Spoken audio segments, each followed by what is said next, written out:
आज दो ऐसी अपडेट हैं जो चीन से लेकर अमेरिका तक को हिलाने के लिए काफ़ी है। साथ ही डॉक्टर एस जयशंकर ने एक ऐसा बयान दे दिया है जिसने ट्रंप तक को सोच में डाल दिया है कि भारत सच में ऐसा करेगा। जैसा कि आप देख पा रही हैं, कभी रूस यूक्रेन तो कभी मिडिल ईस्ट में इजराइल और अब इराक। ऐसा लगता है कि सब कुछ इतना जल्दी शांत होने से रहा, लेकिन भारत ये जानता है अगर हवा का रुख अपनी तरफ करना है तो अपनी पकड़ को ढीला जरूर करना पड़ेगा। दरअसल डॉक्टर एस जयशंकर ने हाल ही में एक ऐसा बयान दे दिया है जिससे दुनिया शॉक में जा चुकी है। जहां भारत के विदेश मंत्री डॉक्टर एस जयशंकर ने दोहा फोरम में स्पष्ट किया कि भारत ब्रिक्स करेंसी को अपनाने में कोई रुचि नहीं रखता है और उसका उद्देश्य अमेरिकी डॉलर को कमजोर करना नहीं है। ब्रिक्स करेंसी के बारे में जयशंकर ने कहा कि अभी ऐसा कोई प्रस्ताव नहीं है और भारत इस विषय पर सावधानी से कदम उठाएगा।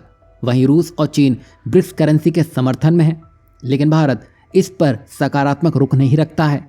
आपको बता दें कि डोनाल्ड ट्रंप ने हाल ही में ये चेतावनी दी है कि जो देश अमेरिकी डॉलर का बहिष्कार करने की कोशिश करेंगे उन पर 100% टैरिफ लगा दिया जाएगा। अब ये बयान ब्रिक्स देशों के बीच एक साझा करेंसी बनाने की योजना पर आधारित है और यही वजह है कि भारत ने यह स्पष्ट कर दिया है कि ऐसा कोई रोड मैप फिलहाल तो भारत की डिक्शनरी में नहीं है। बता दें कि भारत का सबसे बड़ा व्यापारिक भागीदार अमेरिका है और उसे लेकर भारत का रुख साफ है कि अपने संबंधों को मजबूत रखना सबसे बड़ी प्राथमिकता है। वरना आप चीन रूस को देख सकते हैं, भारत का उनसे व्यापार घाटा है। एक अमेरिका ही है जिसको भारत बड़ी मात्रा में अपने प्रोडक्ट्स एक्सपोर्ट करता है। वहीं डॉक्टर एस जयशंकर ने यह भी याद दिलाया कि डोनाल्ड ट्रंप के पिछले कार्यकाल में भारत और अमेरिका के रक्षा और रणनीतिक संबंध मजबूत हुए थे। हालांकि व्यापारिक मुद्दों पर कुछ चुनौतियां जरूर थीं। भारत का ध्यान आर्थिक विकास पर है और ट्रंप जैसे अमेरिकी राष्ट्रपति से संबंध खराब करने का जोखिम नहीं उठाना चाहता है।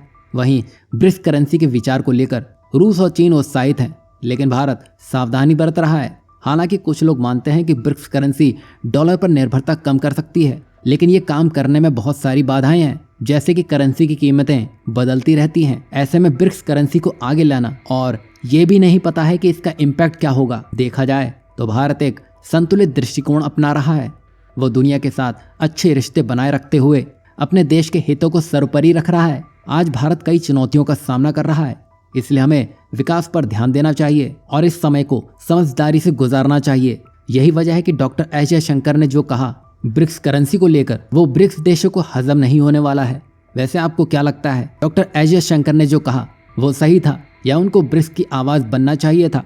वहीं नेक्स्ट अपडेट रूस से जुड़ी है, जो भारत के लिए धन वर्षा और डिफेंस से जुड़ने के प्रयास में लगा हुआ है। बता दें कि रूस ने भारत को एक बार फिर से अपना Su-57 5th generation fighter jet देने का ऑफर किया है और ये प्रस्ताव तब आया है जब चीन और पाकिस्तान की सैन्य ताकतें तेजी से बढ़ रही हैं। ऐसे देखें तो चीन पाकिस्तान एक अलग किला बनाने में लगे हुए हैं।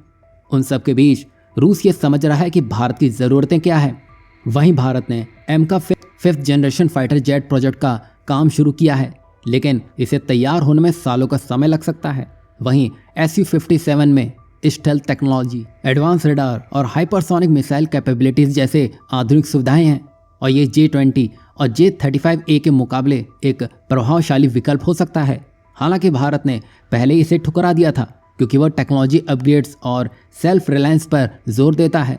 आपको क्या लगता है, भारत को Su-57 को सीमित संख्या में अपनाकर अपनी मौजूदा ज़रूरतों को पूरा करना चाहिए या एमका प्रोजेक्ट पर पूरी तरह ध्यान देते हुए सेल्फ रिलायंस पर काम जारी रखना चाहिए? देखा जाए तो यहाँ भारत बार बार रूस से डिफेंस को लेकर दूर इसलिए भी हो रहा है क्योंकि S-400 मिसाइल सिस्टम और अन्य रक्षा उपकरणों की डिलीवरी में देरी भारत के लिए बड़ी चिंता बनी हुई है। वहीं हाल ही में राजनाथ सिंह रूस की यात्रा पर हैं, जिसका मुख्य उद्देश्य इन डिलीवरी में देरी को सुलझाना है और भारत को नौसेना के लिए INS तुलसी जैसे जहाज़ों की टाइमली डिलीवरी सुनिश्चित करना है। वहीं रूस से ही दूसरी अपडेट निकल के आ रही है, जिसमें रूस की तेल कंपनी रोजनेफ्ट ने भारत में लगभग $20 बिलियन का निवेश किया है, जो मुख्य रूप से ऊर्जा क्षेत्र में है। वहीं पश्चिमी प्रतिबंधों के चलते रूस के लिए डॉलर में व्यापार करना मुश्किल हो गया था, जिसे भारत ने रुपए ट्रेड के जरिए सुलझाया है। इससे भारत को तेल का फायदा मिला है, जबकि रूस के पास जमा जो भारतीय रुपया है उसका इस्तेमाल भारत में निवेश करके किया जा रहा है। अब ये कदम दोनों देशों के लिए लॉन्ग टर्म बेनिफिट्स का सूत्र बन चुका है, यानी कि यहाँ भारत रूस ने मिलकर रुपए के लिए एक नया रास्ता बना दिया है। बता दें कि ऊर्जा के साथ ही साथ भारत और रूस के बीच अनाज और अन्य व्यापारों में भी साझेदारी बढ़ रही है, जिसकी वजह से ओपेक देशों से भारत की निर्भरता घट रही है। यहाँ रूस भी कहीं ना कहीं चीन से दूरी बनाना चाहता है। कुल मिलाकर रूस भारत दोनों ही एक दूसरे की जरूरत पूरा करने में लगे हैं, जो चीन और ओपेक देशों के लिए मुश्किलें बढ़ा सकता है। देखा जाए तो भारत की यह स्वतंत्र रणनीति रूस के साथ रिश्तों को नई ऊंचाइयों पर ले जाने का काम कर रही है, जिसमें रुपए का इस्तेमाल करते हुए डॉलर को ही बाईपास कर दिया गया है। यहाँ आपको क्या लगता है? एक तरफ भारत डोनाल्ड ट्रंप को नाराज नहीं कर रहे हैं, लेकिन दूसरी तरफ वो सीधे सीधे लोकल करेंसी में व्यापार करते हुए यूएस डॉलर को ही पूरी तरह से बाईपास कर चुके हैं।